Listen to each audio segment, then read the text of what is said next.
Alright guys, welcome to another meeting. Meeting. Bloody Bastard Survival Training. Alright, this is a Bloody Bastard Survival Training class. Okay, so you uploaded you downloaded the game. This is your first time playing. What do? Well, you might have a little ass buckler in this hand and a little ass knife in this hand. So hold the little ass buckler in front of you like this, and what you want to do with a little knife is stab. You want to stab with this. I'm not good at stabbing, so I'm a bit awkward when I'm stabbing. I'm more of an overhand person. But the thing about this little knife, it doesn't have the weight to whip past your wrist like the other weapons do. So it's not really good for chopping all that much. I guess you could bonk somebody with a pommel, but you want to stick with stabbing with this thing.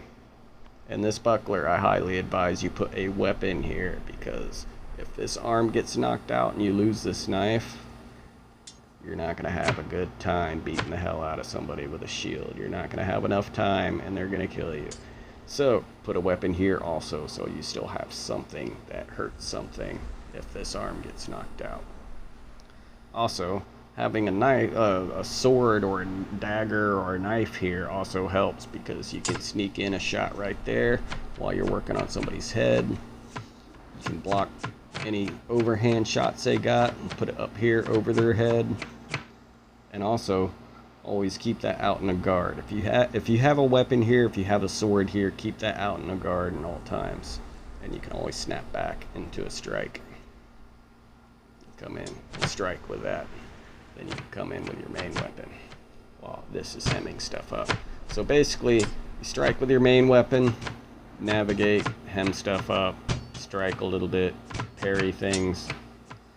And basically, you can kind of jig your posture too with this thing. It kind of holds your torso at the optimal striking distance.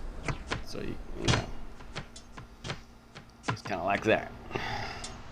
So I advise maybe put a sword in this hand, and the first axe you see, put it in this hand. You don't want a sword here, you want an axe.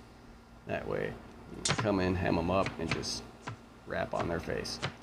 Stick to small elliptical swings, because an ellipse has, when your swing goes around that small curve of an ellipse, that's when that angular momentum whips around it. And that whipping force is what does most of the damage. That's where most of that velocity and most of that kinetic energy comes from. There's really not a lot to whip with this little knife, so that's more of a stabber. Some weapons are better at stabbing. So I don't know where I'm going with this. I think I'm just starting to repeat myself again. Anyway, these are intelligent options, and they will help you survive. Here we see Ugly Baby putting these techniques into practice in a real-life scenario. Notice how he keeps swimming with that left hand. He keeps swimming over that shield. Every time the shield comes down on top of him, he swims back over it. Gets back on top of that dude's head so he can bash his dome in. And he's about to end him right here. These techniques help Ugly Baby survive. Weapons, and I'm dead. For the most part. Fuck. That was close.